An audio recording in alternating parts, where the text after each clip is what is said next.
Kom ons vind 'n paar leringe in die Bybel oor watter soort gesindheid ons moet hê en watter bedoelings ons in ons gebede moet hou.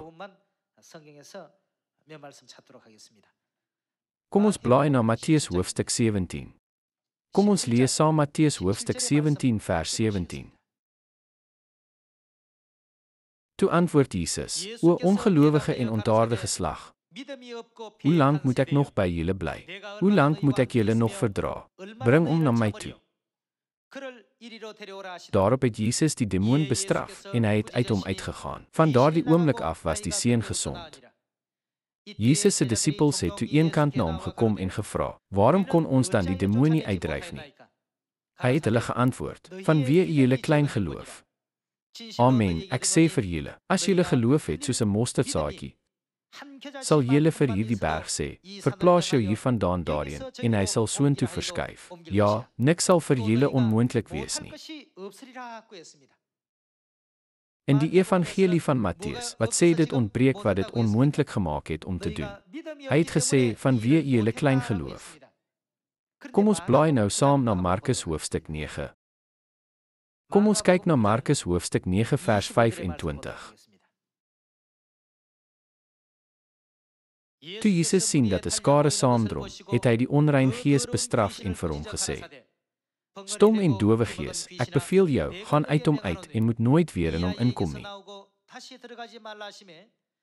Die gees het toe geskreeu en die seun baie stuiptrekkings laat kry en uit hom uitgegaan. Die seun het soos 'n dooie geword, sodat baie mense gesê het: Hy het gesterf.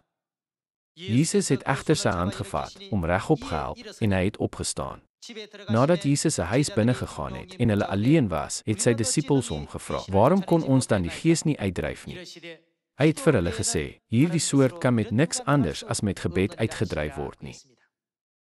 Dit is dieselfde toneel, maar in Matteus hoofstuk 17, wat word gesê wat hulle kort gekom het wat hulle verhinder het om dit uit te dryf. Hy het gesê: Vanweë julle klein geloof. Wat van in Markus hoofstuk 9? Hy het gesê dit was as gevolg van jou gebrek aan gebed. Wanneer ons dan hierdie twee ooreenstemmende gedeeltes saam ondersoek, wat impliseer dit waarmee ons moet bid? Wanneer jy met geloof bid, is daar niks wat jy nie kan doen nie. Daar sal niks vir jou onmoontlik wees nie.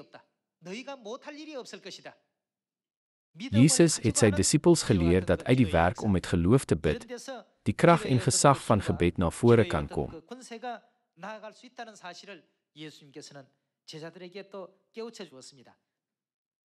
Wanneer ons bid, as dit bloot 'n kwessie van roetine is, sonder betekenis, sonder doel of doel,